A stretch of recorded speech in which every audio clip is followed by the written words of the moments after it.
Yes, today we're joined by Glen's Vodka Scottish Premiership Manager of the Month for March, Tony Docherty. How are you, mate? How are you? Right? I'm good, mate. Thank you. And good. Put it on camera, top man as well. Need Thanks, to say, mate. not just Thank sucking you. up your arse, Appreciate mate, that. but Appreciate a lot of that. time for you. Last time I seen you, I was steaming in a park, Camberdown Park. You were steaming, aye. But Ended up getting off each other that day, I think didn't we did, aye. we? So we at a music festival with the missus, isn't it? I was, mate, aye. I did a wee bit of that as well. Aye, it was good. That's That what I was like the last time about they you, had mate. a concert here. You like that, do you? Good, mate, good. Like I know a lot of people know you stayed in Dundee for what?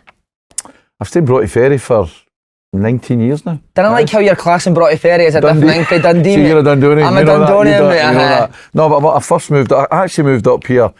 Ian McCall was the manager. I came up here and I moved to Perth first because I'm an East Kilbride boy, I'm a Glasgow boy. And I moved to Perth, but I didn't quite settle. And Big Chiz used to stay in Bristol Ferry, Big Gordon Chisholm. And he says to me, no, Doc, get yourself up. So I came up. My daughter wasn't born yet. She's 18 in a month and I've been up all that time. Well, I moved when I went to Bristol. I rented the house out. I've moved a couple of times within Bristol Ferry, but no, I love it here, mate. It's a brilliant place. I don't really care about football, mate. All I'm interested in favourite bar or nightclub in Dundee. Fat Sam's back in the day. I don't do, nah.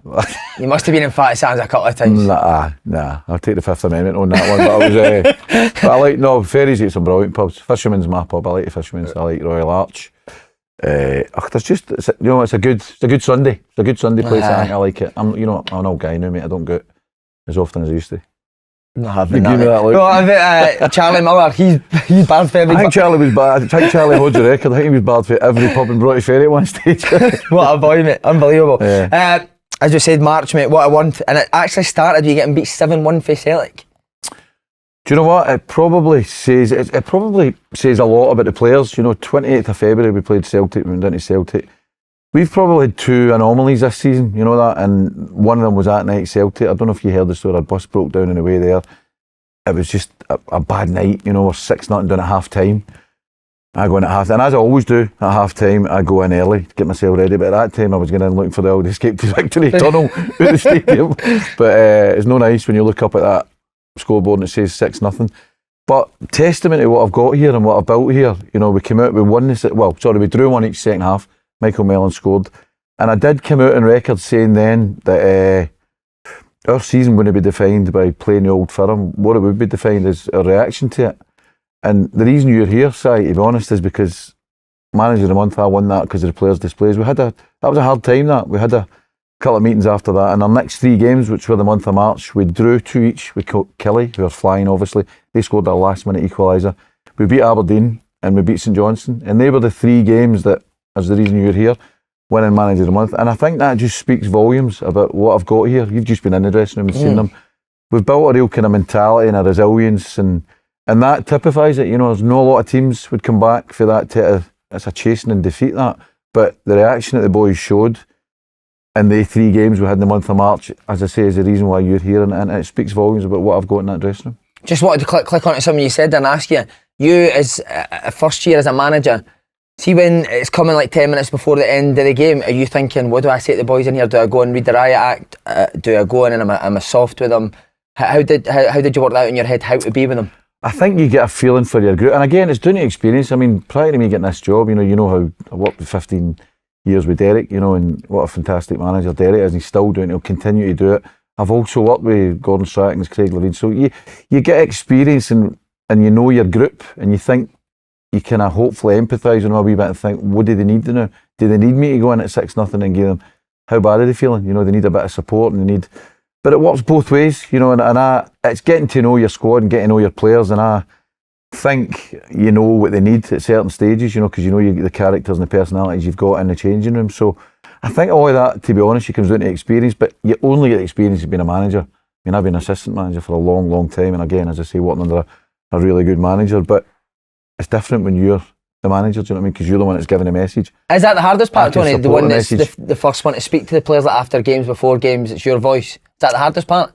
I wouldn't say hardest part, but it's the most different part. There's loads different about being a manager and being an assistant manager, which I've found out and which I've got huge respect now, probably even more so for Derek, for having done it for 15 years, the intensity that the job demands, you know what I mean? But that's one big change, but it's came about, and I've really enjoyed it. I think sometimes you could either, what it's like, you either you either swim or you sink. Do you know what I mean? But you need to be put into these situations. But I think I've got the experience having worked with good people with good experience to see how they done it and what you could pick up for them and how you could then become your own person, but taking different bits for people that you've worked with. You said it's a good squad. Who are the characters in the team?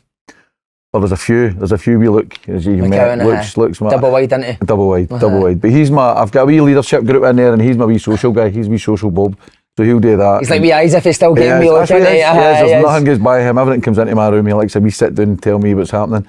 Wee Tiff, you know what wee Tiff's like. John McCracken's quite lively.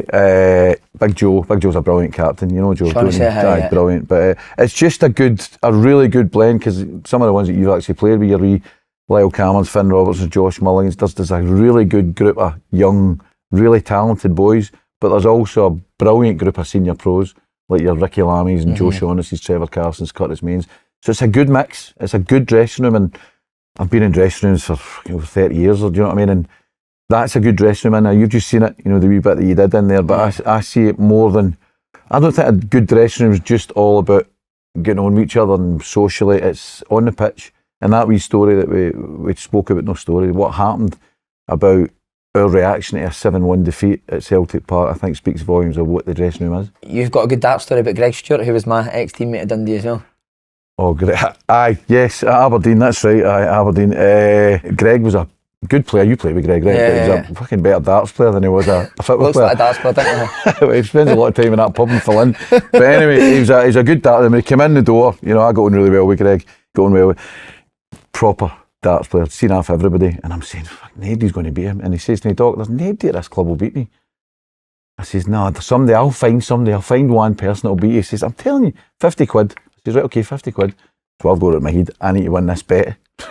So I know the stadium manager, Paul Henry, up at Aberdeen, he's really good friends with the big boy John Henderson. Right. The Highlander? Yeah.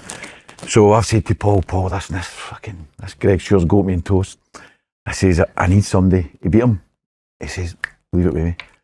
So he's went and spoke with the big boy John Henderson, right, and told him, he says he's a steward, so put on a steward bib for the Aberdeen Football Club, and I'll bring him in to play Greg. So anyway, I've kind of set all this up. Greg's just popping everybody, beating everybody, and I've said to him, by the way, I've got somebody that'll beat you at 50 quid. He says, bring it on, anytime, Doc, bring it on.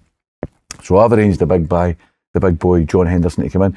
Now the night before, this is gospel, asking the boys, the night before Big Hendo beat Van Gerwen in the Aberdeen Exhibition Centre. Wow. So I've got him coming into Pataudry, into Players Lounge on Friday. All the players know about it, wee Jacko and Kenny McLean and all your boys, they all know what's happening. So we're all sitting in the Players Lounge at Aberdeen, and I says, right, you ready? I've got somebody who's going to beat you. All right, bring it on. So the music, I get the boys putting it,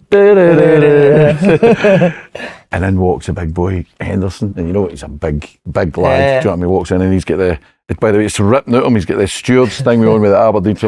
Right, you take him on. So he comes in, and Greg, does Greg recognise it's him? Of course, he's a huge fan. What I didn't realise, but his big Hendo he just beat Van Gerwen the night before, and he'd been on it all night with his pals. A big Aberdeen fan. Right. So he was up in the Aberdeen Exhibition Centre. So see when he came in, he was actually the Charlie Drakes. Was he shiny? I'm thinking, he's going to beat him.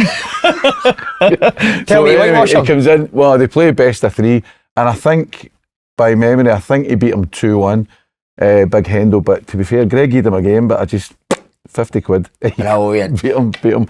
But no, Greg was it was a brilliant dressing room, and that was just one of the kind of examples that, just wee things you get to get a dressing room going, but that was a... By the way, 50 quid's not a Greg Stewart now, mate, after that India stint. Definitely. Very true. I know you're saying about players make dressing rooms, but you and Dale build their dressing rooms. How important is that, the character in a player before you sign them? Because your recruitment's been excellent this year. How much did you look at the person more than just the player? I think that's hugely important. Of course, you look at, technical, tactical thing about a player, but it's football players are no different. You know yourself, they're no different from normal people. They're built, you've got a talent. Only maybe 2% of the population get your talent, but if you put the right people in a dressing room together that can have a relate, because that's what it is, it's getting relationships in dressing rooms. So we're big on that. I know, always been big on that, and with Derek and other people I've worked with as well, that it's not necessarily always about the football, it's about the one that you're bringing into a dressing room, and make sure that there is the relationships that are going to get you through tough times and are robust enough to see it through a season. So that's a big part of the recruitment, that making sure that yes, you bring in a good player, but you bring in the right one, the right type I would say, in the dressing room. And yeah, I'm massive on that, and I've always been. And as I say to you, with experience, particularly working for that 15-year period with Dale, it was always about that. It was always at bringing in good footballers, but good people and good types. I wanted to ask you as well, because we never done it. And I heard a little rumour that you've made everyone move up to Dundee, is that right? Try my best. We turfs tell you that, do they? Why is that? Just simply for the travelling, or is it for them to stay here longer, be closer together? I know from experience, you know, that travelling, it can affect your training. There's no doubt about it. It can affect your preparation. I think you need to, in this day and age, you know what it's like, and I say to all the players when they come in here, I've tried to build a kind of culture here that everybody, when you walk in the front door, by the time you leave that day, you've learned something, or you've get better at something, you know, and that's our job as a staff, that's my job as manager. But to commit to that, I think you need to commit. You know, the thought of having a 2.5 hour drive, it's in your head, but doing that 2.5 hour drive, so it might stop you doing your extra half hour in the gym. You're rushing away, mate. I used to do it at the time. Or doing your extra half hour on free kicks or whatever. Do you know what I mean? So I think to commit to anything, you know, you really need to put the time in. It's like everything, any industry you need to put the time in. And if you're spending more time in your car when you could be in the training ground, then of course that's going to affect your preparation and you becoming as good a professional as you can be. So I know we make a joke about it, but I do think it's important, and listen, you can't dictate with the type of money that you pay that people do that. But you like, again, speaking to the people that you're signing, you know, first of all, you sign them because you know they want to get better. So you're saying them, well, to get better, you need to commit to it, and you need to make sure that every day you're putting as much as you can into that, and that is a factor. And Big Curtis Main got a job as a bouncer on the door at Casa as well, so that's brilliant. Some size, a big man, isn't he? Oh, he's a big boy, that. I need to ask you before we go into the serious stuff, is my name, I was actually shouting myself coming up here after my stint at Dundee, am I still spoken about? You're alright, mate, you're a legend up here. Thanks, you're alright, you're fine. So honestly, mate, see if I could have... places saying I know Si Ferry. See if I could have replicated my form in Fat Sam's on the pitch, mate, I'd have been a fucking hero here, believe me. 100%, I heard that. For all the good times, mate, there was that Rangers game. What was that like, working through that kind of media frenzy at that time? What won the cancelled games and all that? Oh, listen, that is what it is, and I can only, and everything I've said about all that, you know, I can't speak about other areas. I can only speak about my role as a football manager, and my role as a football manager is to prepare a team, you know. And listen, it's hugely disruptive for me, you know, when games get cancelled, because you know yourself, you prepare your training all that week, you prepare the team in terms of personnel, your tactics, your game plan, and if it gets called off, it's on to the next game. So it disrupts you because you're on to the next one. But the important bit of my job is to make sure that there's a focus there, that the players are focused in each game, and that was difficult in that period. But I think, again, like we said about the Celtic game, you know, huge testament to the players and the professionalism that they just got on with it. It's my job, the staff's job, to make sure they're really focused in the job, but it's their job to carry out that and show the focus. And I think they did that. When you seen the game, I thought we just did a debrief on it earlier, and I thought they were excellent in that game, you know, and they carried out a lot of instruction, and that demanded a lot of focus for them. I really like how you're playing, mate. And again, I'm not just saying that because you're sitting here. If you've ever watched the podcast, we've been really, we've talked you up a lot this year. What I did want to say is about the style of play. Aye. And I like to ask managers, I think I've asked Dale before as well, did you have a style in your head of what you wanted to play before you came here, or did you have a look at the group once you got here and then decide how you were going to play with them? See, I was really fortunate, and it's well documented, when I get in here, and the reason it really appealed to me in this job, when I met with Gordon, you know, and he said, he kind of told me about the job, I only had 3 signed players. There was only 3 signed players here, so I could really then build a squad. Sometimes you come in and you're right, you probably need to adapt your playing style to what you got in the building. I was able to kind of bring in a squad that were going to play the style of play that I wanted to play. So, I mean, I've always loved that kind of the way we went. Although our squad is a bit adaptable. We played back 4, back 3, but I like that type of style that, you know, centre back stepping in, creating overloads in midfield, getting into the wee half space runs, you call them, and you know, a bit the way Ange Postecoglou's teams played down the sides, and just having loads of energy and loads of movement. And that was one of the things I said about here, and even that you're Dundee, I wanted to put a team on the pitch that had that attractive style of play, because you've been here at Dundee. I think you can then get that relationship between the fans and the players, because I think, having lived up here for a long time, it's a huge fit for City. I think I knew the fans would appreciate that style of play and they would buy into it. So it's then important that you try and, you know, work during the week to get on the Saturday that style of play coming across. And I'm glad. It's a bit of an honour to hear you saying that you're appreciative of your style, because people within the game you know, Yeah. you're a top player and you're now managing all that kind of stuff. So when other people... Can you just say that a wee... I said, what I said is you had the potential to be a top player if you hadn't kept me around and sit fat Sam's all the time. But no, but for people in the industry to comment on it like that is a huge, you know, it's huge kudos and huge credibility. But that's what my attempt was always to get a playing style and to try and put that on the pitch that I knew the fans would get excited about. And when you've got that, biggest thing about that is having energy, you know, and when you've got, as I said earlier on, your Lyle Camerons, Finn Robertsons, Josh Mulligans, you know, your Owen Beckett, energy, McKeown. Punters love that, you know. So I think the team have done great, you know, in terms of they've been brave. I've asked them all the time. There's been certain games we've been into and I've been unhappy. When I've been really unhappy with them was when they've not been brave. What, do you remember a specific game? I remember probably going up. I probably remember the first half when we played Aberdeen at Docherty. This is one that's just come into my mind. There's been other ones when I thought we went up and then we had a wee look at the opposition. We weren't brave in terms of the way we wanted to play, and I had a wee go at second half. We went second half and we were brilliant. And I've always said that to them. If we lose games being brave, I'd much rather have that than being a bit conservative and having regrets at the end of the game. Love that. So, but testament to the players. That's all right, me saying that, you know, and my staff saying that. They're the ones that, you know, yourself, over that white, it's you that's making the decision on the ball, it's you that's making the run, you that's displaying the energy and all that kind of stuff. So that's why I would give all the credit to them. Because for all the good football as well, you've also got that physicality with your defenders, Shaughnessy, and then you've got your midfielders with, like you said, Silla, Boateng, and the big boy Bakayoko up front. So it's a great mixture you've got about the team. How important are they, see, like the Shaughnessy's and the Carsons, the experience to go along with the McKeowans and the Camerons? Huge, absolutely huge. Because as I said that, I knew it's about getting the blend right now. I knew coming in here with your Camerons, Mulligans, Robertsons, Beck, all these boys that you add into that, Donnelly, all these boys, they're still young. They're really young, and as much as myself and Stan can put forward that message, you know, when we walk out the room, you know, and we always had this, I remember working with Derek as well, when we had really good pros way back, like your Jody Morris's, Michael Dubry's and all that, when you walk out the room, you need to know that message is getting carried on. Brilliant. So you need to have the right types. So my first signing was Joe Shaughnessy. I had Joe as a kid at Aberdeen, and as a person, Joe's top drawer, as a captain, nobody better. And so I knew, for example, with Joe Shaughnessy, I knew what I was going to get for Joe every day. And then your Trevor Carson, you add to that, and your Curtis's, you add to that, Ricky Lammy's, Jordan McGee's, Lee Ashcroft. I know when I walk out the door, when I've imparted that message to the players, they're carrying it on. And they won't let young players, know there are any here, they won't take shortcuts with they boys, they senior pros, because they've come up the right way and they know what you need to put in every day. So I know it's getting carried on when I go out the room, and I know that there's a kind of, the buzzword is culture, but it's just senior pros making sure that the clubs run right and things are done properly, and that's where there's a real degree of professionalism, but also, you know, an enjoyment. I think in our industry, some people forget, you need to enjoy it. You need to come every day.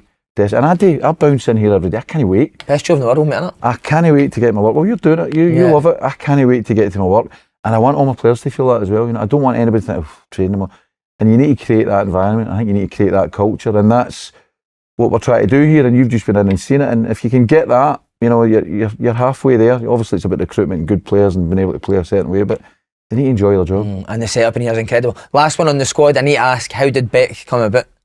How was it a lucky find? Was it somebody that, you know, at Liverpool? Well, it was a bit of that. But you know, Willow's my agent, wee Willow Flood, you know that as well. Guy. So Willow's a top boy. I've known Willow for years, but just contacts that you established in the game. You know, there's different ones like Nottingham Forest and Liverpool. So yeah, we looked a lot at Owen Beck, and we looked at his circumstances. You know, Owen had 2 loans prior to this one that he came to Dundee.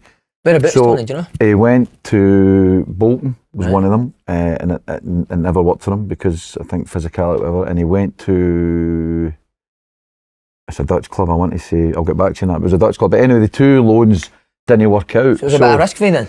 Aye, but I think for him as well, and I remember having the conversations, because you know, it's like, see when you're recruiting a young player just now, it's crazy for when it was back. It's all done through Zoom calls and all that, and you set up the meetings because you're not doing it for it. So you're sitting on a Zoom with Owen Beck? Owen Beck and his representatives and Liverpool's representatives and myself and Stan and Gordon, and it's like sitting and doing a presentation, but you're obviously trying to sell to him what your club's and how it's going to benefit.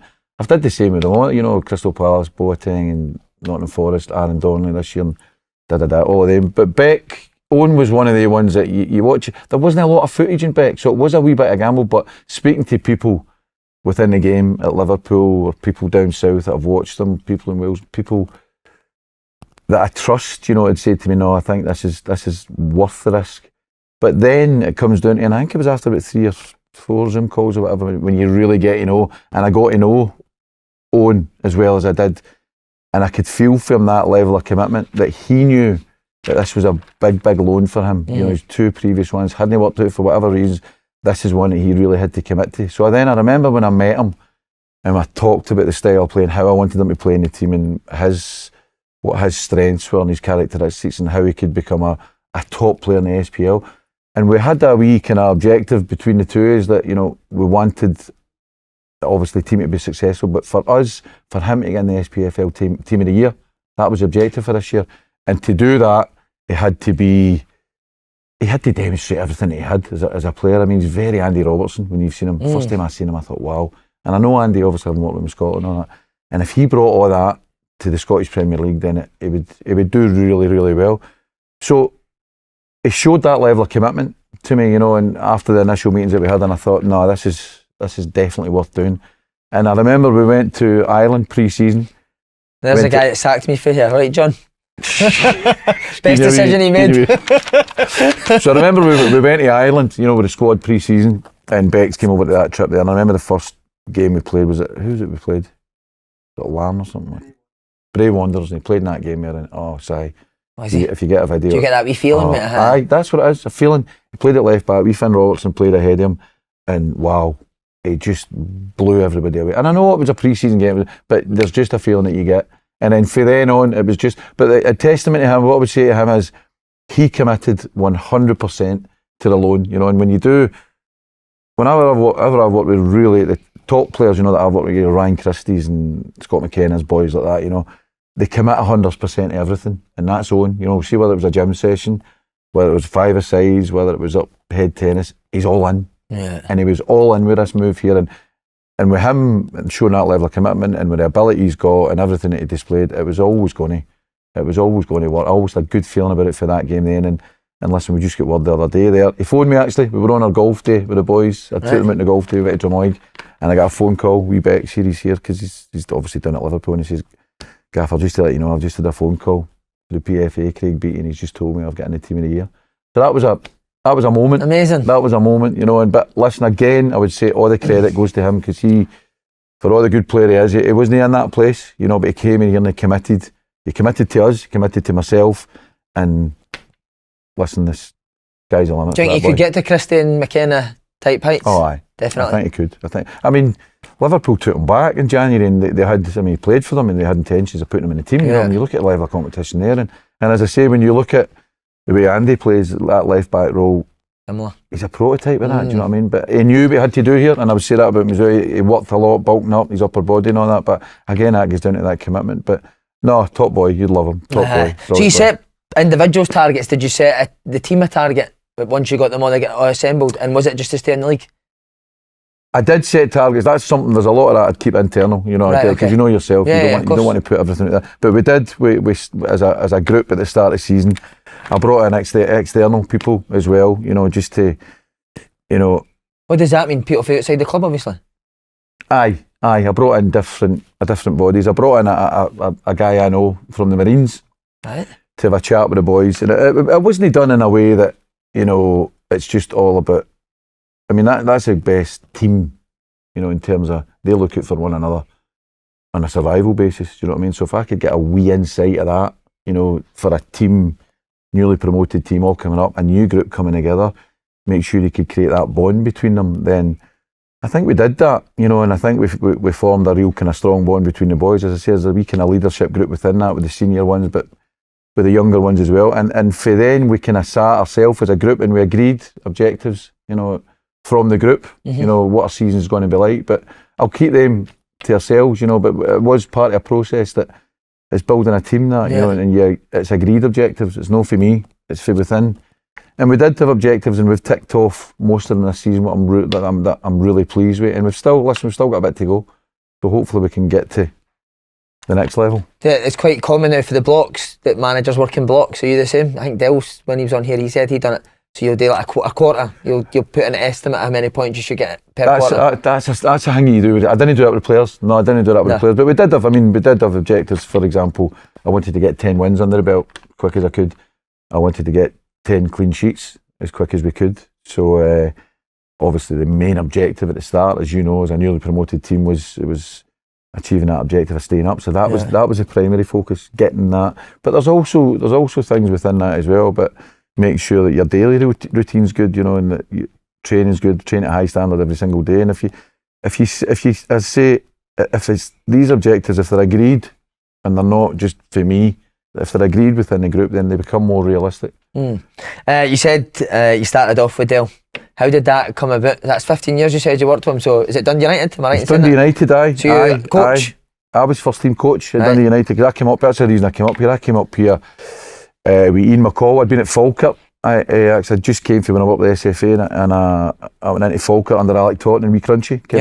What a player he was. Outstanding. So it was good for me when I came at that time because Alec Taunton, and Alec was brilliant. Learned so much from him. You're old school, but Crunchy played. So I really take most of the training. You know, when I went in my first role, I think I'd have been about, because I finished early. You know, I think I'd have been about 28, 29. That's quite daunting, that. It was, and it was a dressing room of Scott Crabb and Davy Moss and Chris McCartney and all these boys. So you had to be good. You had to be decent. You had to be decent taking training and all that. So, and then after Alec Taunton left, Ian McCall came in, if you remember that period, and that was a dressing room. Colin Samuel and that, wasn't it? Was that that was Owen Coyle, Yogi, wow, Zippy, Scott McKenzie, Colin Samuel, Big Lee Miller. That was a proper dressing room. That so we get real success with that group of players as well, and then Collie got the Dundee United job. Remember just that time? How was Yogi?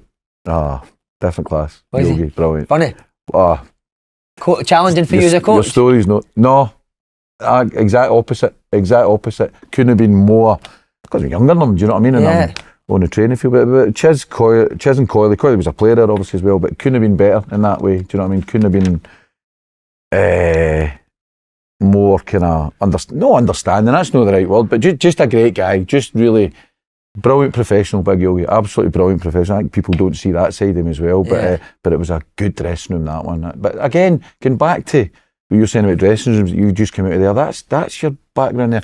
Collie was brilliant at building a dressing room, different. I mean, he had a dressing room, I mean, Yogi was his mate, you know what I mean, Coyley was his mate, and he was the first one, and I still do it now, and so does Dell, I know that, when we did the vote on a Friday. You know, worst player. Brilliant. And you have to, back in the days, it was bringing the cakes, and that Coyley's diet was ridiculous. And that's how, have you seen him now? He was always like that, but he's not like that now. But because the vote would be, if you were voted the two worst players, it was bringing the cream cakes and the can of Coke. And you would sit on the Friday before the game on a Saturday, slagging whoever, but you would be eating your cream cake. But that was Collie, you know, and I know Dell still does it, and I still do it. That's your Friday. But now with sports science, if you get the vote, you bring in foam burst. Do you know what I mean? Shower gel. Seriously, because they'll not let you eat cream cakes or eat, but it's still the same premise. You're still working on that basis of your Fridays. That's an expensive Friday for Cammy Kerr. I know he definitely be the Friday. Boys smell brilliant, thanks to Cammy. But no, that was so Collie then moved to Dundee United, and he took me, Chizzy, Coyley up with him, and then Dell was the captain at West Brom at the time, so he had a good squad of players. If you remember Coyley, Eddie Thompson was the chairman at the time, and they were, you know, the budget was good. So he signed Dell from West Brom, and Dell came up, and I had known Dell previously, playing and all. He was at Morton, and I was still in at the time. Or whatever. So I knew Dell through football, but I didn't know him as well as when he came up. And he came up and he was a captain, and again, Dell was as you would imagine, he was a brilliant captain, you know. And what a player as well, mate. Brilliant. Played against him in the reserves when he was Dundee United. Later on in his career, brilliant. So he took that role, and obviously I was first team coach, and I was also at that stage taking the reserves and the youth team. So I was first team. So I think, you know, we just created that wee kind of bond, and there was that kind of understanding a wee bit that when he then went and got a job, I would go with him. So the first job, well, there was a couple of other opportunities before that, but the job came up at St Johnstone, and Coyle went down to Burnley, and Dell came on and says, look, do you want to... At the time I was at Dundee United, we were doing really well under Craig Levine and Houston, getting to finals, cup finals, but the chance to go and work with Dell, taking over for Coyle was, oh God, what year was that? 2008, and the first year we went, we actually and we got to the semi-final of Scottish Cup. But the next year, our first full year, we won promotion. That's right. And then it just went Bristol City, Aberdeen, So that was how we met. It was properly met at Dundee United when he got brought up for West Brom as a captain. And he asked you when you took that St Johnstone job, how good was Jody Morris? Oh, What ridiculous. Just ridiculous. The Dewberry as well, with the good guys. Brilliant guys. Did they big time shouts, but in a funny way? Oh, they were nothing big time about them, but they were big. You know they were big time, big so they time. could just shut you like that. If you took them on, that would be you, because they had proper stories. You know what I mean? We out with good stories. Nah, these boys are good. But again, it goes back to the dressing room thing again, and it's a thing. It's a quality I've taken. Like obviously for working with Dale as well. That dressing room, because he was best mates with Jody, and he brought Jody up into that dressing room. And there's already a good dressing room because you'd be Pizzo and Good guy. Chris Miller boys like that, but it took it another level, you know, when Jody and Dubs and all that coming in. That was a fierce, big Killian Sheridan and all that. That was a fierce, but a brilliant, really competitive. And again, what I'm trying to get here, a real strong spirit, resilient group of boys, best of mates. Yeah. You know, and that goes a long way. But so that was a brilliant group. They were a brilliant Will group. you take the boys down to London, Jody? Oh, aye. Aye. I would look after the boys. That's the Proper life, look innit? after the boys. And listen, that's why Dale brought him. He knew that. Again, he knew that, because he knew Dale was a new manager and all that, how successful he wanted to be. So it was never a fuck about, you know. Yeah, it was always again, passing that message on. It was always passing that message on to make sure you're doing it for the gaffer or whatever. And so that was a brilliant dressing room. And again, as I say, it just carried on, and you know, we'd success with that group, and then we were down to Bristol and we'd success here as well, and it came up to Aberdeen then, obviously the 8 years that we had here, but all based on a good dressing room. How did that relationship work? Was it good cop, bad cop, or was it not really that sort of thing? No, I don't think there was, and I think if you need to think about it, there's a problem there. Yeah. You know what I mean? It just kind of worked. You know, Derek obviously when he started after, he was relatively new to, you know, it was his first manager's job, and I think he needed somebody in there that could first of all kind of take the training and help out with that, and that was kind of primarily my role. But listen, you work for 15 years, you evolve, you develop, and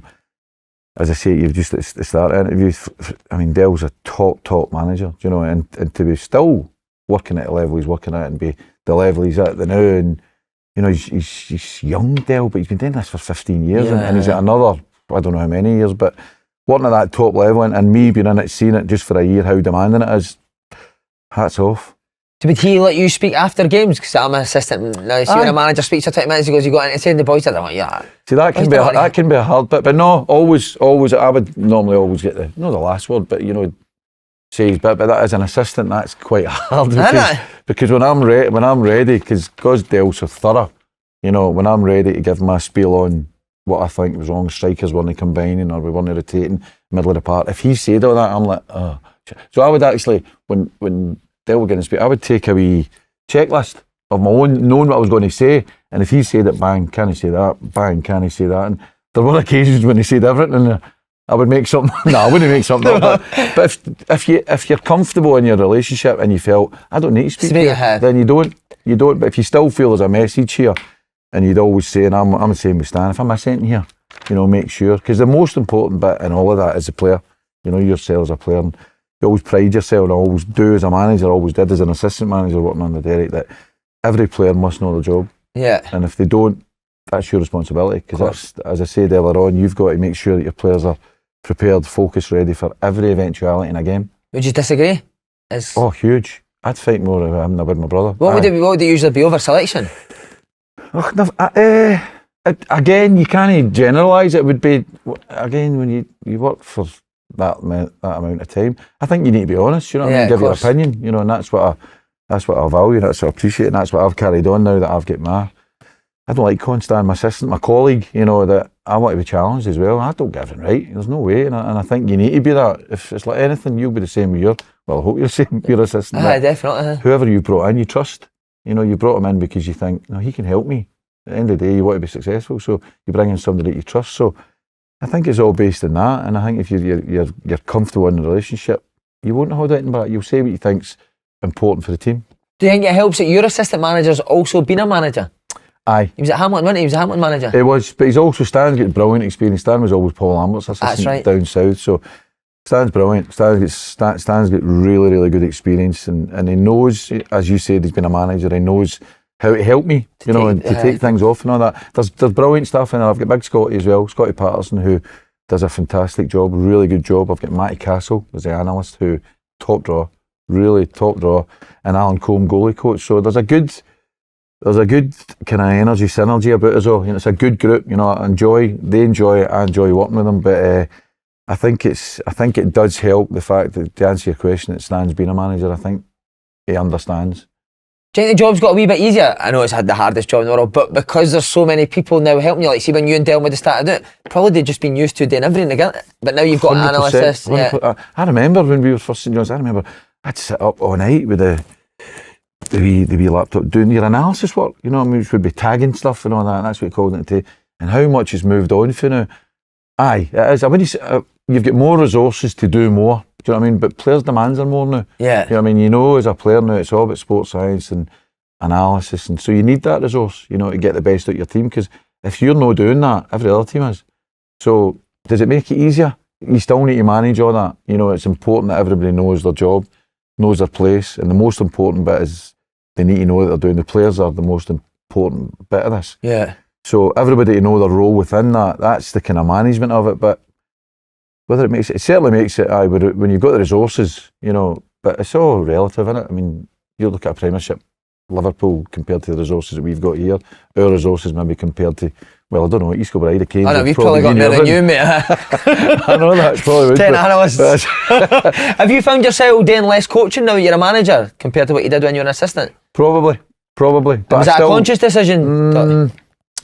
No, it's because I trust the staff underneath me to do it, you know, and I think that's what was maybe a part when I worked with Derek as well. I trust that if I can say to them, you know, for example, we meet every morning, have a staff meeting, say, what is it we want to do? I'll design that, you know, in terms of if I want to look at shaping or something like that. But before that, Scotty and Stan, Stan will say, you know, their possession, you know, and what we're looking to get out it, move that on to cross and finish, and then I'll always come in and take a part, you know, which is probably the shape or the functional stuff, do you know what I mean? But I do find, you know, I'm no, because I would always be first up doing the boxes with the boys, and I still join in, even though you still join in, because I think the boys get a wee bit for that as well. The boys love taking the piss at you, do you know what I mean? So if you're in a box and they've got you running about, they love it. So you've got to keep that relationship with them as well. So probably doing less coaching, less in and getting involved with the boys, although I do still take them up at heat tennis and murder them. I'm still the best player at the club. I can believe it. So you still try to do that, but within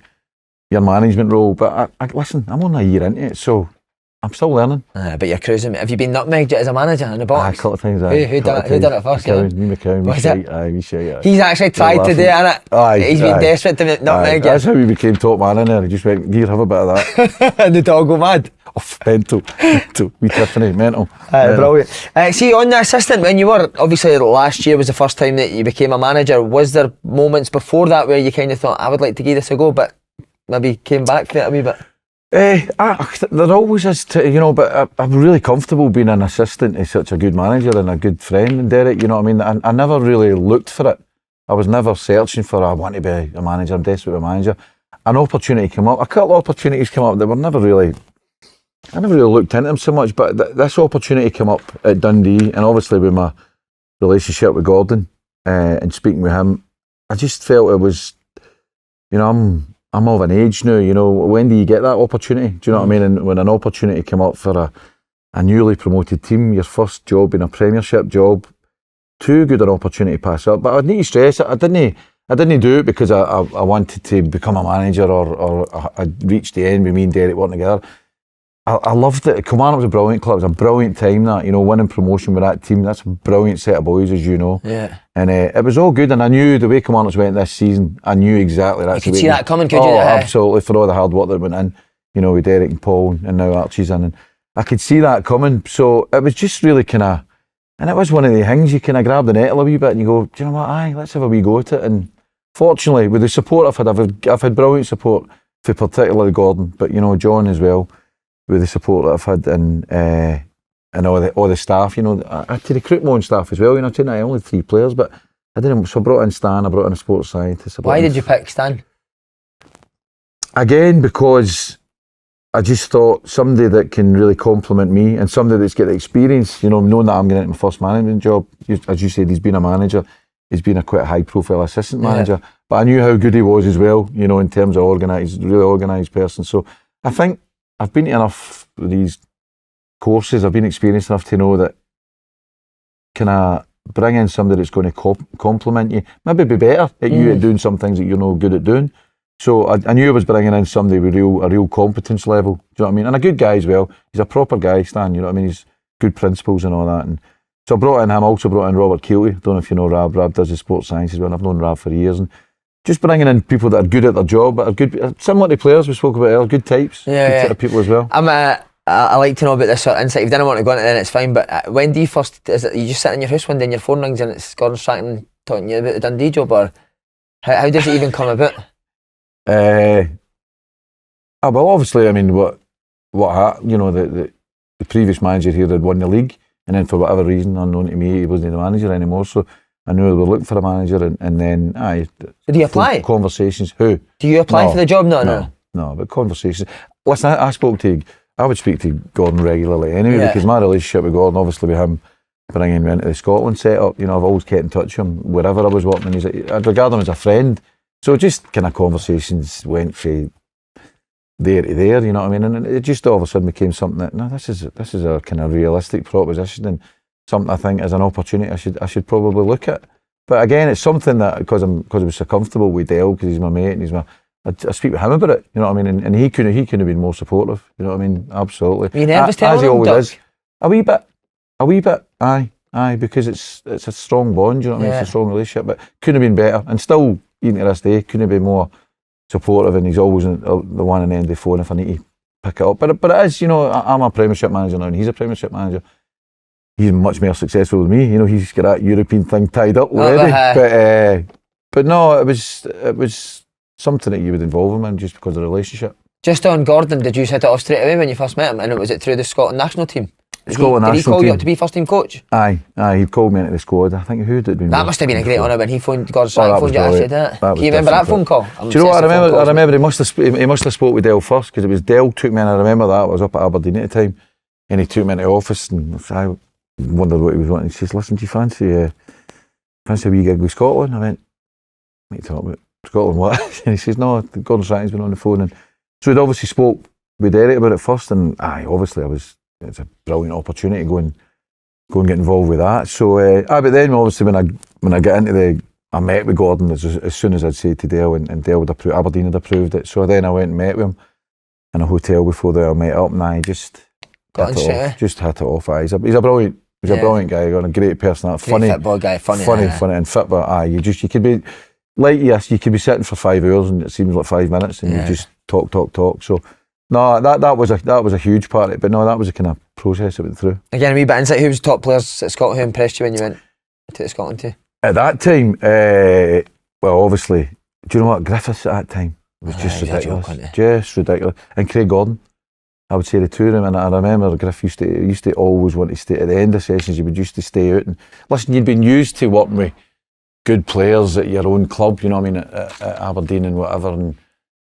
But the way he struck a ball, Jesus, it was, and it would be Big Craig in the goal. You know, most of the two of them would be competing. And I remember standing back, and you know, you put on your wee finishing drills and all that, and you can enjoy getting into it. But at that time, you're just going, that's proper. That's it's top level. That's top level. But listen, so many brilliant players. But that's one I remember thinking, the way he strikes a ball. It's incredible. I've seen him train. Good players. We did Aberdeen. I remember James Wilson. Was it Man United? Man United. He could hit a ball with his left foot. Unbelievable when I used to watch him in training. But I think Griff even was up a level probably for that. You know what I mean? Just the technique, the way he struck it. His free kicks and all that. You know? So I would need to say that one. Actually watching him, the way he struck a ball and the accuracy and the power he got, and it was ridiculous. Incredible. Just the last bit on Dale. How was it managing against him? Were you a wee bit nervous before that as well? I wouldn't say nervous. It was a bit weird. I mean, when you've worked with somebody for 15 years and you see them every day, and you know what he's like. You know, he's the most competitive animal you've ever met. Inside that picture, And so I know what he's like, and he knows I've got that as well. So when you're against him, you know, you'll do anything to beat each other. As much as your mate, you'll do anything to beat each other. We used to have days up in Aberdeen where we would, honestly, I'm talking 3-4 hours where it would be head tennis, where it would be against each other. Well, it was always me and Oleg. Me and Robbo against him and Peanut. Jesus, I mean, some of the fights, because it was the most competitive. Peanuts, Paul Sheeran, innit? Paul Sheeran. So it was Paul Sheeran and Dell were partners, and me and Oleg were partners. And some of the games down in the bottom stand, we were hitting it off the pillars and all that, and proper sweat on, playing for 3 years. So anyway, I'm going away for it. Who would usually win out of you and Rob? Me and Robbo. Would you say a better record, did you? He'll come back. He'll come back. He'll come back. But, Robson's good 20. Oleg, ridiculous. He's got the hardest head ever. Oh, ever, mate. Ever. But and he's the most competitive animal. But getting back to it, so I know that level of competition about him, you know what I mean, and how competitive. So there was a wee element of that playing against him, but it was a bit weird. But I mean, we've done it 3 times.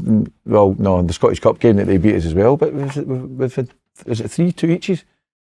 3-2 eaches we've had in the league, so you can't kind of say it. But we've got him last game of the season, so we'll see how that one goes. I asked him this as well. Did you need to change something that you always did because you knew that he would know that you did it? Aye, there's a couple of wee things which I know. There are a couple of wee things that he knew, and he used to always slag me. You do that free kick all the time. I had to stop. But because I'll sort of listen, you don't work with somebody for that long and they'll pick up what their kind of wee kind of quirky bits that they've got and all that as well. But did you get a drink after the game? Aye, he came in with a wee drink and all that as well. So he told a great story about you and him with Walter Smith when you beat Walter Smith on your first game against him.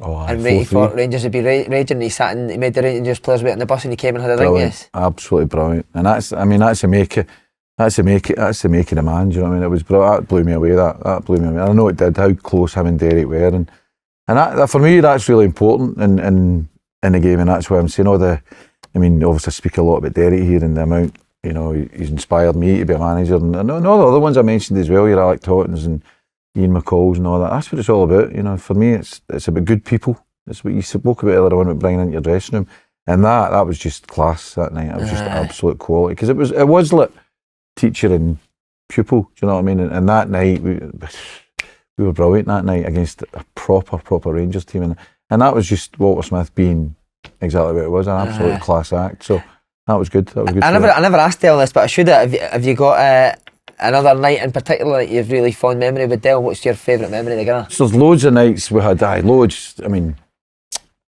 I've had to ring them all off, but I remember one night in particular. I think we actually played up. I think we played Dundee up at St Johnstone, and Kevin Bridges was playing at the Caird Hall.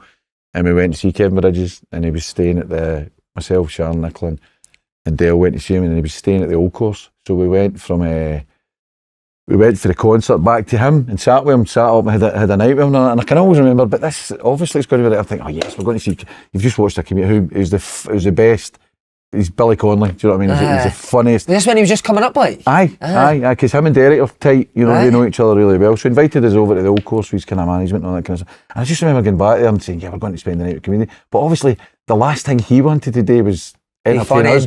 So he just wanted us to tell us. And I remember being so, that's not what I wanted. I wanted a joke. but that was a brilliant night, and that's one of the ones that was a brilliant night. That was a good, because I think we won that day, and then obviously went to the concert and then had the night with him after it at the Old Course as well. So, but the listeners, too many. What about footballing memories? Second place finishes with Aberdeen. Is there any games in particular that got used to the cup final?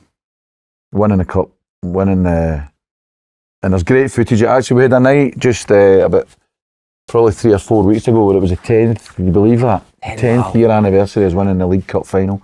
The worst game in the world, 9 each. We won in penalties against Inverness, if you remember it, and they had a wee night to celebrate it. And again, I met Del and Robbo and all the boys that were there. And that was special. That was brilliant. That was absolutely brilliant. And there's footage I can remember, because if you remember, it went to penalties, and there's footage. I never watched penalties. I don't know why. I've had that thing. And when it's Rooney's penalty to win the cup, I'm staring. The penalties happen there, and I'm staring that way, but Del's kind of staring over my shoulder. And obviously he sees it goes in, and he just grabs me and he proper whiplashes me. and that's what. But the celebrations for that, you probably heard about it. The bus journey up the road was just carnage. It was brilliant. You've probably heard the stories, but it was. No, I think I have. Well, it was the day before again. We'd done the vote. I think it was. Or Robson had been fined. That's what it was. Robson had been fined, but he also got the vote. So on the way up, because it was so busy, because if you remember that cup final, there was 45 maybe 1,000. At that cup final, it was all Aberdeen fans, you know, so it was at Parkhead. So it was mobbed, and the way up the road, all the roads were dinged off and all that, and so the bus took us into an Asda or something like that, and anyway, Robbo it was his job to get the drinks. So he's the cup final team, just won a cup final. He's walking through the aisles at Asda, whatever it is, and the boys are just bang, bang, bang, bang. And because of the traffic, it took us 5 hours, I think it was 4 or 5 hours to get up to Aberdeen from Celtic Park. So a bus full of heavy, all the boys just won a cup final. Nobody else, just the boys. It was the best party you've ever had. And I had the mic at the front, and everybody took their turn doing a sing-song. And so that was probably one of the best experiences we had. That's brilliant. Craig Brown was there at the time. He was in the SFA when you were early on. Did you learn a lot from him? Huge. There's a huge inspiration to me, Craig. Probably one of the biggest, to be honest. Is he really? Aye. In terms of what, did he take you under his wing like? Aye, very much. Because at that period, for night suit or for coaching? No, a bit of both. No, because as you know, when I stopped playing relatively early, and when I went into the SFA, it was one of the ones you had to sign a form to say you were stopping playing. You were committing to the coaching. So I went into the technical department alongside, it was Eric Black, Jimmy Sinclair, Tam Wilson, anyway, all these boys. But Craig was the technical, Craig had the dual role at the time. He was the national team manager and he was the technical department director. Right. And at that time I went there, that was 95, it was Euro 96 and France 98. So the national team were hugely successful and Craig was that. And as I say, he obviously headhunted me and brought me into the technical department, and that is where my coaching journey started. And Craig was way ahead of his time. In terms of what, like sessions? Well, I tell you what, I remember going up. Remember it was Park Gardens. I remember going up one night, Friday night or something, because I used to deliver a lot of courses, all that kind of stuff. Going up one night late, it was 7 or 8 o'clock on the Friday night, and the lights were still on, and there was wee Craig through in the room with the two. And basically what he was doing was analysis before anybody. He had the 2 TV screens and he was editing the videos and all that kind of stuff. And like way ahead, way ahead of his time. And he just, at that time, you know, for Scotland to be at the level it was at with McCoist and all that, and Colin Henry, and he was a manager. He was brilliant. And he did, there's no doubt, he did take me a bit under his wing, do you know what I mean? And when I got into that technical department, that's when my coaching journey really started. And he was always chats with him about how that's when I went to Falkirk, because I felt as if I needed to get into club football, and then it just went from there, Falkirk to Dundee United. But Craig was always there, and he was a huge inspiration at Aberdeen, obviously. Yeah. You know, when we went to Aberdeen, he was there as him and Archie had the job. We took over for them, and they allowed us to have the last 5 games, if you remember that. Yeah. Top 6, they hadn't made the top 6, but they let me and Derek come in. Archie and Craig still took the team, but you know, we were watching the team in preparation for the next season, and he's just always been there, Craig. Do you know what I mean? He's always, and even when we took over the job, he went up to the director, but always there, you know, and always advice, always there. And Craig was a huge inspiration, and aye, you miss him. Archie Knox is my Scotland under-19 manager. I seen Archie the other day there. Some of the stories, because Eric's always a good pal, mate, Eric Black. Some of it, and Neil Simpson, some of the stories they tell about him, Jesus, you just couldn't get away with it now. You just couldn't get away with it. But some of the things he used to terrorise them, but they loved him. They absolutely loved him. Aye, but he terrorised the boys. I seen him the other day. Actually, he was at the golf. He's looking well. He was at Chris Boy's golf day the other day. Oh, good. But, first game I played, I know he came up to me. Somebody told me you were a good player. He says I'll never trust him again. He's a lying bastard. Oh, fuck's sake. But that wouldn't dear him right away, wouldn't it? Oh, 100%. You should talk to see these boys that, like back in the days when he was Fergie's assistant, some of the stories they've got about him, Jesus. Did Fergie ever come and see you and Dale when you were at Aberdeen? He was close with Dale. He came a few times, but never to see me. I'd say hello, Mr. Ferguson, blah blah blah. But he had that relationship. He had a good relationship with Dale. They kept in touch, and I seen him a few times, but it was always just a brilliant. What about the best advice you've ever? What about the best advice you've ever received? Stick to coaching management if you could. Hang your boots up, aye. Sign that form. You were born to coach, aye. Basically, no, do you know what? Just be brave and take your opportunities. You know what I mean? And I don't think there's one thing. You know what I mean? But I think you take advice. As I said to you earlier on, the big thing to me, we've spoke a lot about Derek and about people that you've worked with and people you take things from. But there's been a lot of people. Gordon, Craig. Worked with Craig Levine for quite a bit as well. Was he good, Levine? I thought he was brilliant in the period he worked with us at Dundee United. Really successful good. At Dundee United, didn't he? Aye. Ian McCall, Gordon Chisholm, Owen Coyle, boys like that. So I think you take wee bits for everybody rather than just there's your one piece of advice, and you just kind of tailor it around about what you're. I think you need to remember, for me, loads it's about personality, and I think the best advice I've had is just be yourself. You know what I mean? If you get a personality to be that, then be it. What about in terms of saying about football's changed for you when you started? What about a player now? How different? They're not as lively as what they were back with Yogi and Owen Coyle and that, are they? No. Well, no, it's different now. It's different, you know, because, well, one thing, you know, in terms of the sports science and all that, you need to be as fit as you can be all the time. So then the days are, I mean, there's last week, for example, when just with a wee break in between. I'm always big on that, and I've always been, again, with Derek's influence, I've always been big on seeing any opportunities you can get, have a team day out, you know, and it's golf for me. I love getting the boys out for golf. But so even back in the days with the Jodies and all that, even back, what was that, 10 years, however long ago that was, you knew it would be a day out and then they'd have a proper. I don't think you get that anymore. I'm sitting with the boys over at Drummoygan. We've had a good day, really good days, golf and all that. But they're all sitting having a coffee and it's great. It's great, but it's just. Pint.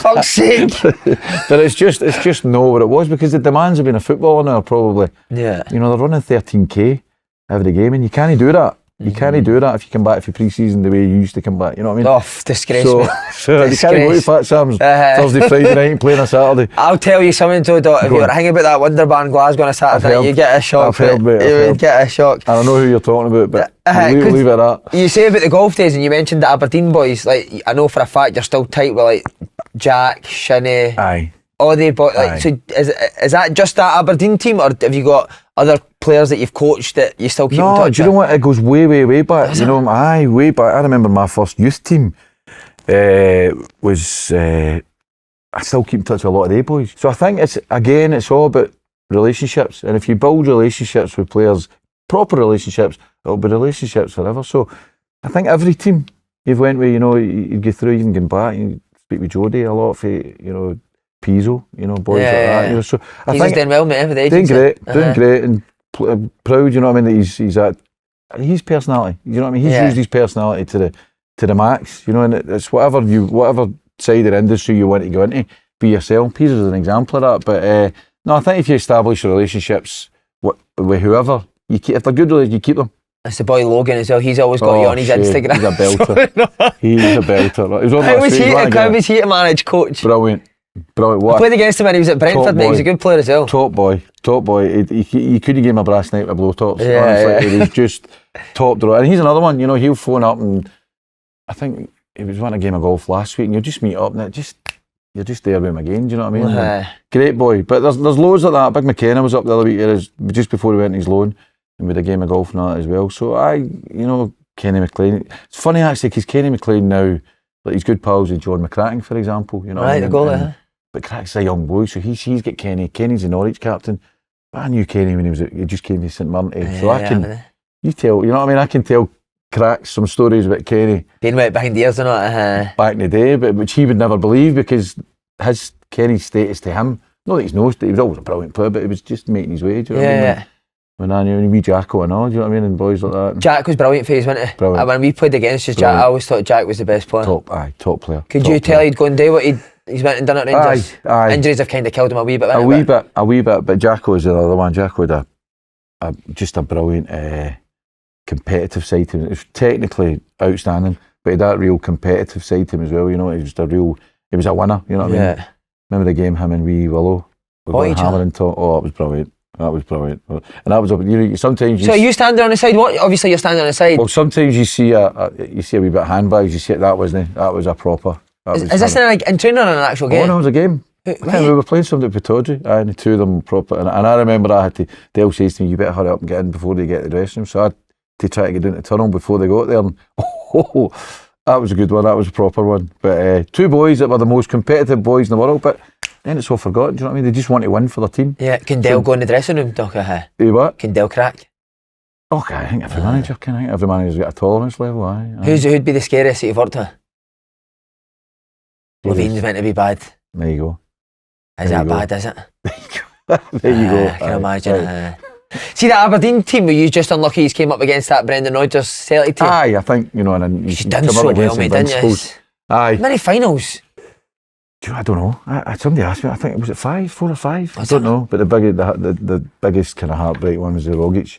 Last minute. You know. Did you think you had them at that stage? Aye, Because you were attacking, weren't you? I did. Towards the end. Yeah, and we did. It's a great chance. You said somebody should have squared it, maybe. Johnny. Bruni, to be fair, Bruni got back and done absolutely brilliant for them. But I think Johnny squared it too. Was it Kenny Max? I don't know. I'm terrible for remembering things, but I would just remember. It was Johnny.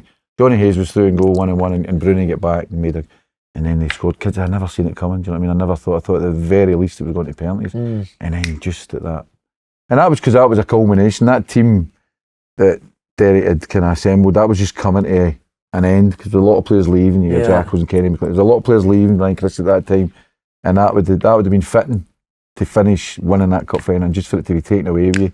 But listen, that's professional sport, isn't it? That's the nature of the game. See Adam Rooney's assistant manager now down at Hereford. Aye. You see that? He's on the phone today. He's doing something as well with pre-season trips and that. But he was at the Do a couple of weeks ago there. Good catching up with him. He's a good boy. Great lad. He's another one. He gets so much out of his career for the hard he work. can't control the ball, mate. I can't believe he's done what he's done. Played down at Swindon, mate. Him in a box, murder. Oh my God. But Kicks it with his shin, mate. Passes it with his shin. But 6 yards to go. But he was that that team when Johnny and Niall providing the service, he was just bang goal. Brilliant what he did. How was Johnny Hayes as a guy? Brilliant wee guy. Is he? Guy. Aye. I can't understand a word he says, but I think he's a good wee guy, but I don't know. He came at one of the Hydro shows, mate. See what he said. He came backstage after it, but Did you understand him? Could not. Johnny, I genuinely can't understand the fucking word just See, when him and Rooney and McGinn used to get together and have conversations, you would just walk out and go, oh, fuck that, I'm not going there. Did you know how the wheel as well at Aberdeen? That's right. Spin the wheel. That's right. That was good. Somebody's told the story on here. I think it was Shinny that told the story about doing a job in somebody's cakes. You heard that one? That was was it Wes Burns? Oh, brilliant. Well, I don't need to tell the story, but I remember the day that Wes Burns told all the boys about it, and the boys were like, oh, did you give that to your neighbour, wasn't it? I gave the neighbour gave it to the neighbour, because the boys didn't know until that very day when they're sitting around the pool, and it was a pre-January trip in Dubai. They actually didn't know what had happened, and Wes said, I remember that, I gave that off. Incredible. It's one of the best stories that's been told. Bristol City went down south for a bit. How'd you look back on your time there? It was a tough league of championship. I loved it. Yeah, it was tough, but when we went down there, I think they were second bottom. Derek will know better than me. They were second bottom, but they were miles away from the playoff, getting out that playoff position. And we ended up, I think we had a couple of games to go. I remember we beat Notts Forest at City Ground, and that kept us up. And then the next game we had, I think there was 3 or 4 games to go, and we kept them up. I remember Derek get carried. It was a pitch invasion. Derek get carried over his shoulders and all that, and then the next season started, and a couple of things kind of changed and all that. But no, I loved the experience. I loved the experience of playing big teams, big stadiums, and I think it was a relatively successful time. You know what I mean? They never got relegated under us. You know what I mean? We kept them up in a thing with position, but it was a brilliant experience just to go down there and see big stadiums, training grounds, and all that, and it helped in terms of development as well, I think. Just lastly, on this season, like we said, you cemented top 6 away at Aberdeen. Was it a wee bit special today at Aberdeen, or does that not even really come in? Didn't really come into it, to be honest. It was just about the group of boys, and as I say, ticking off all our objectives, and that was, to go for being in a position where we kept us up. When I think the more the season went on, the more we're thinking, do you know what, we're doing all right here. I'd say to the boys at the start of the season, what I wanted is was competitive in every fixture, and I think we've been that, bar the 2 anomalies we've had this season, one at Celtic Park, one at home to Rangers. There's reasons for that. That was when Lammers scored, wasn't it? Aye, but if you remember that game, that they were around 45 minutes late, there was all the pyro thing and all that, and anyway, out with the two matches, I think we've been really competitive in all the games, and just the more it's going on, and your objective is to stay in the league.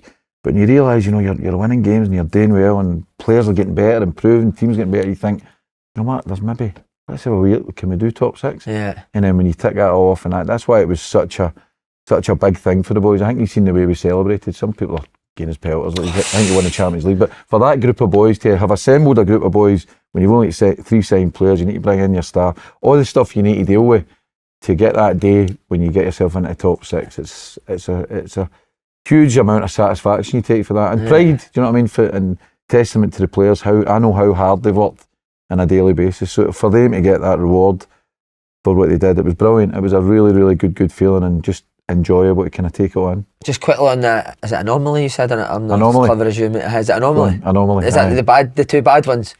Aye, two bad ones. Right, we'll call it the two bad ones. How did Sorry, mate, how did that? that was Craig Brune. Craig Brune gave you. Was that his thing? Was Aye, it?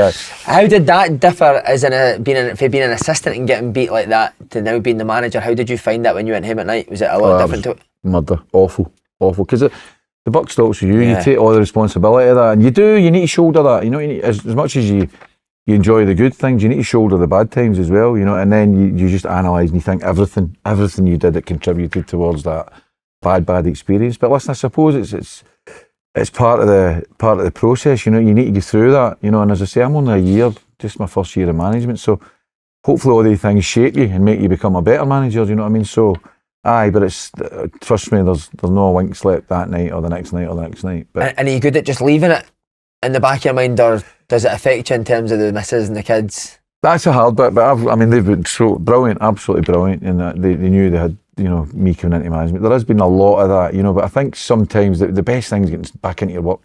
Yeah. That's the only cure. I mean, again, remember Derek used to say that. That's the hangover is after the game and that night and trying to get through it. So, you know, you're a manager now, Yeah. going through what could I have done better, what could I got better. The cure's when you come in and you get in with your group, particularly if you go to a group like this, because you kind of try and you solve it together, and that's the cure for your hangover. So that's what I think. As quick as you can, and I think that's why a lot of managers, maybe whether it's right or not, bring players in the next day. It's not necessarily, you don't want to punish it. You don't want to punish your players, but you want to. I always think, and again, it's something I got for Derek, that is, you know, as soon as you've had a bad result like that, you know, you want to go in so that the next, you know, the way you feel coming into the building, you want to make sure when you leave the building you're feeling better and you're ready for your next game. See, just on you were just this is the last bit, but I'm just quite interested when you said there was a stage where you thought we can maybe do this. Can you remember like a game or a performance where you thought, fuck, we had a right good team here? I do remember one that springs to mind. I do remember we played St Mirren. St Mirren at the time were third. This was early on in the season. Right. St Mirren were third in the league and we won 4-0 at home. And the performance level was through the roof. You know what I mean? And I also remember actually a game we never won down at Motherwell. We ended up drawing it 3 each. They scored. I don't know if you remember. They scored in the last minute. We had a lot of games like that, but the performance level, I thought, these boys are. Do you know what I mean? And it just, you see levels of improvement all the time. So they're a couple of instances, but it's not even. Yeah, of course it's the games and you see them competing against other teams, but it's watching them on a daily basis and seeing that development. And for example, your Luke McCown's, Lyle Callum's, boys like that. That's when you go, you know, this is a proper set of players. Even just this morning with an 11v11 this morning, and you know, this is a Wednesday, we're off the Thursday, so you like to get a look at things in your 11v11, and the standard of the game was just wow, just brilliant, brilliant. And I've just seen that happening over the season. You know, it's getting better and better and better, and just at the right time probably. You know, we're coming into these run of games where the level of improvement. There's been a level of consistency, but there's been a level of improvement with a group of players. But again, testament to them. That's down to hard work. That doesn't happen. That doesn't just happen. You need to work at that. And how did you celebrate? Obviously, you said you went a bit mad in the dressing room. Did you take the boys out the next day or back into training? No. Do you know what? My brother was at the game. My brother and his wife, and they came back to mine and brought it Ferry. So I actually quite enjoyed it. It was just myself, my wife, the kids, and my brother and his wife. And it was, don't get me wrong, it's every time there's a kind of Docherty get together. There's guitars and pianos and blah blah blah, that kind of stuff. Oh, aye, mate. Do you, mate? Aye. A bit of piano, but just a wee bit. Incredible. No great, but no, it was just nice to kind of enjoy it like that. So it was a late night, but it wasn't anything. What's your go-to song?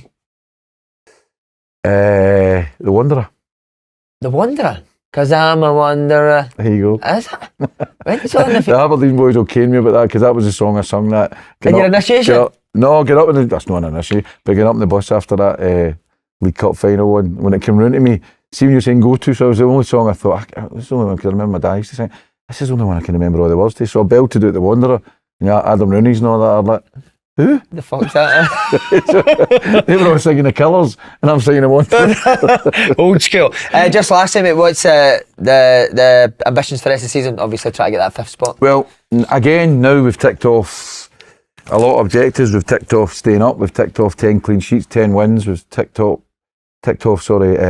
top 6. There is now, an opportunity, to possibly with the results at the weekend, there's a European spot in 5th, and listen, knowing that group of players, knowing the way we are now, that's another realistic objective. But listen, St Mirren have had a brilliant season as well. They'll be thinking the same. So it's game on now, and it's hopefully, if we can keep going the way that we're going, because I think we're in an upward trajectory at the moment, then we've got a realistic chance of doing that. But I'm experienced and wise enough to know St Mirren are the same, you know. So, but it'll be really competitive to the end of the season, and I look forward to that challenge ahead of us. And are you enjoying it as much as you thought you would? Probably more. Probably more. Aye, probably more. As I say to you, I can't wait to get into work every day. You're excited coming into your work, and I hope that as long as that remains, and as long as I've got somebody that gave me the best piece of advice you said earlier on was, make sure, I'll not tell you who it was, but it just said to me, make sure you make two things. Make sure you make time for your family and have the energy for the job. And I feel that my energy's through the roof now, and I hope that continues for a long time. Tony Doc, what a man. Thanks so much, mate. Cheers. Appreciate that. Thanks, mate.